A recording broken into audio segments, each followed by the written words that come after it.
Olá, essa é a nossa 77ª semana da nossa jornada de leitura bíblica. Nesta semana encerramos o livro do profeta Ezequiel, o terceiro grande livro profético, Isaías, Jeremias e Ezequiel.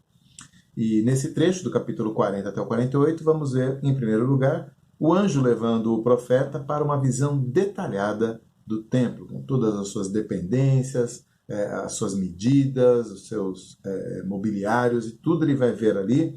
Só que, detalhe importante, não é o templo que Salomão tinha construído, que Esdras e Neemias vão estar à frente na reconstrução, e nem a reforma que Herodes fará depois. Esse é um templo que só pertence à visão de Ezequiel mesmo, templo profético, vamos dizer assim, que tem toda uma simbologia aí da restauração de Jerusalém, de Judá e do povo de Deus como um todo. Semana passada já tinha dito que há essa característica, a partir do capítulo 33, há esse ponto de virada em que Ezequiel começa a falar muito mais do que da condenação do seu povo. Então, capítulo 40, 41 e 42, com essa visão detalhada do templo. No 43, a glória divina entra no templo e Deus passa então a habitar na sua nova casa. No capítulo 44, há uma série de reformas restringindo o sacerdócio aos descendentes de Zadok, por causa da fidelidade que eles haviam mostrado. O capítulo 43 fala disso. Nós não temos muita certeza qual é essa referência, mas diz lá que os levitas tinham sido infiéis, mas aqueles levitas descendentes de Zadok tinham sido fiéis, por isso eles iam continuar no novo sacerdócio, e os demais levitas iam ser porteiros e outras atividades assim. No capítulo 45, há uma designação das terras dos levitas e dos sacerdotes, um quadrado ali de terra ao redor de Jerusalém, no centro da terra prometida. No capítulo 45 e 46, são regras sobre ofertas e sacrifícios, festas do Ano Novo, Páscoa, sábados e Lua Nova. No capítulo 47, há uma visão de um rio, sai de debaixo do altar, lá na entrada do templo, sai um rio vivificador que vai vivificando e vai purificando tudo por onde ele passa, capítulo 47. E no final do 47 para o 48, encerrando o livro, há uma sessão falando de maneira mais detalhada da repartição da terra, agora entre as demais tribos. E aqui, então, nós vemos, o primeiro destaque, inclusive, é esse, nós vemos Ezequiel fazendo um papel de como se ele fosse um novo Moisés. Ele cuida da legislação do templo, ele cuida da legislação dos sacrifícios, do sacerdócio, ele cuida da divisão da terra. É como se eles estivessem entrando de novo na terra prometida, como se ele fosse um segundo Josué, alguma coisa assim. A ideia é que o povo estava num recomeço, zerando, tá começando do zero ali, tudo novo daqui para frente. Essa é a ideia desse trecho de Ezequiel. Um segundo destaque aí é que no capítulo 40, versículo 1, nós temos a última referência cronológica que o profeta nos faz.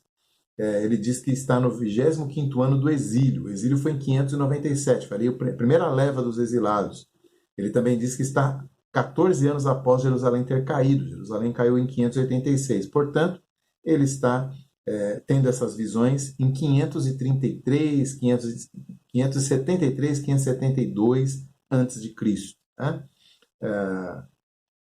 E a tabela cronológica, então, nossa, pode já ser devidamente atualizada. Então, vamos dar uma olhada aqui, o que a gente pode atualizar da nossa tabela cronológica com os profetas e os reis. Então, nós temos aqui, em primeiro lugar, vamos anotar que Ezequiel é contemporâneo de Jeremias.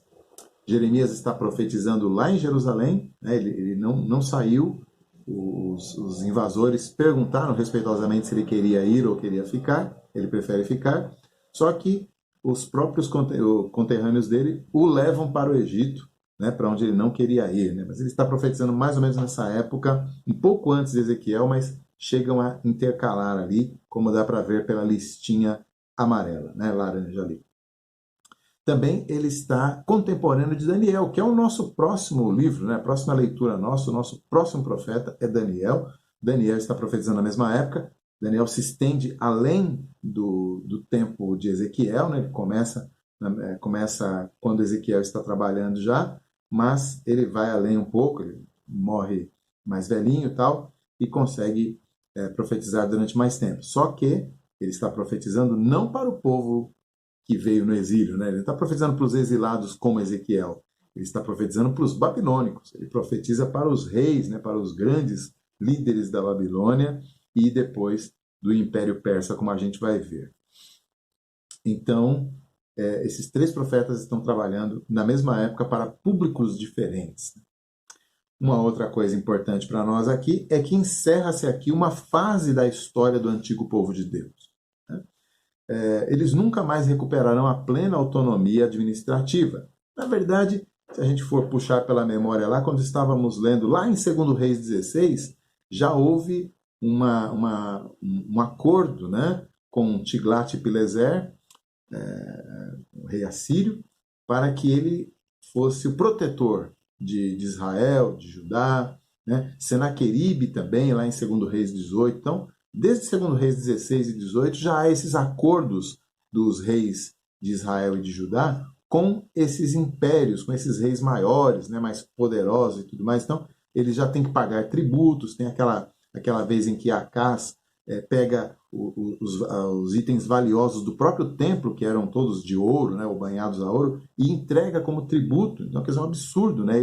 Ele não confia no Senhor a ponto de pegar aquilo que é de Deus e entregar para esse rei estrangeiro, né, pagão, para garantir a sua segurança. Né? A sua segurança vem dos acordos militares que ele faz. Então, desde aquela época, já há uma certa dependência de impérios maiores, né? Mas agora, em 586, Jerusalém então cai, né, diante dos babilônicos, diante de Nabucodonosor, e eles se tornam vassalos mesmo, né, de Babilônia. Né? Então, essa é uma data muito importante, um momento ali único de virada na história do povo de Deus.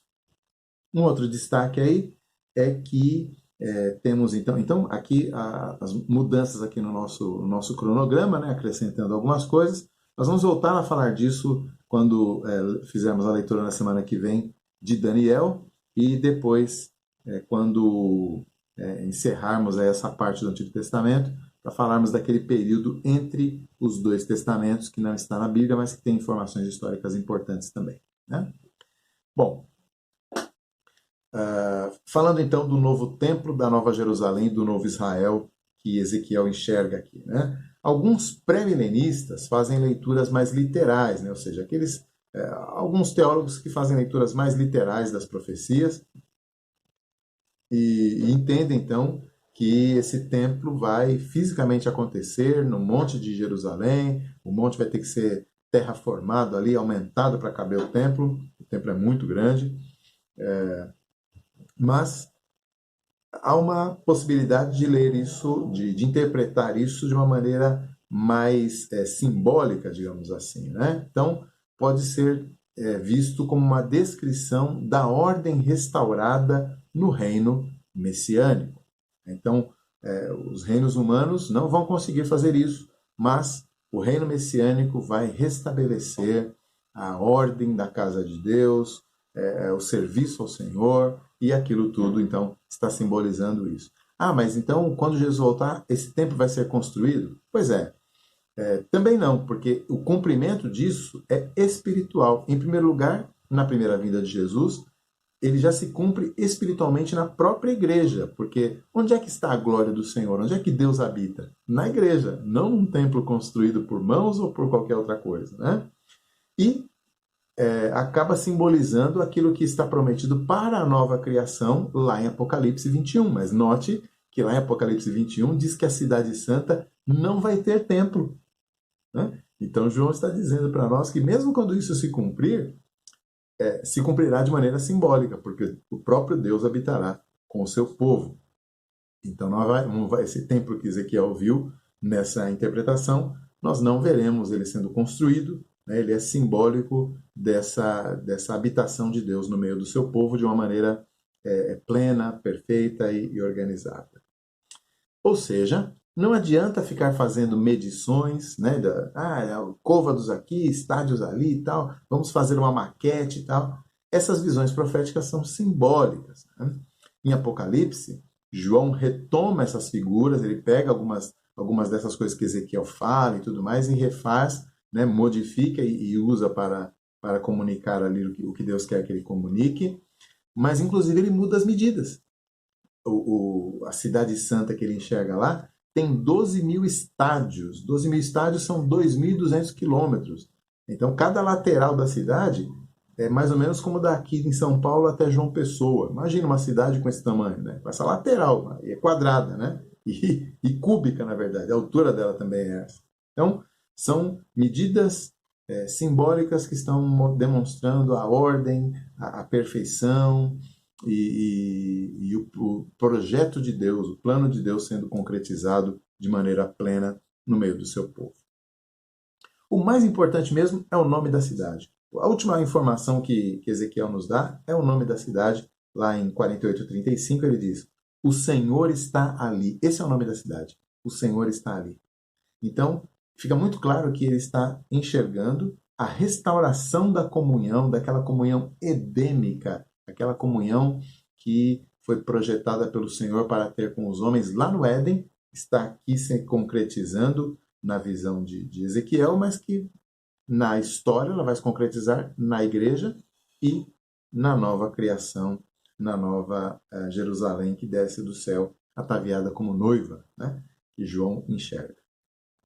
Então, nós já desfrutamos em alguma medida do que ele está vendo, como igreja, mas isso somente no final vai acontecer. E lá em Apocalipse 21:3, o texto diz assim: eis o tabernáculo de Deus com os homens, Deus habitará com eles, eles serão povos de Deus, e Deus mesmo estará com eles. Está vendo? O nome da cidade é O Senhor está ali. O Senhor está aqui conosco, por meio do seu Santo Espírito, prometendo para nós um tempo de comunhão perfeita com Ele quando Jesus voltar. É isso que nós precisamos entender nas visões finais de Ezequiel. Essa era a esperança que ele queria que o seu povo tivesse no meio daquele exílio, no meio de tanto desânimo, no meio de tanta derrota. Deus não está derrotado, o plano de Deus não está derrotado, o povo de Deus não está derrotado. Deus vai consertar todas as coisas. E Ele vai mesmo. Boas leituras e até a próxima semana.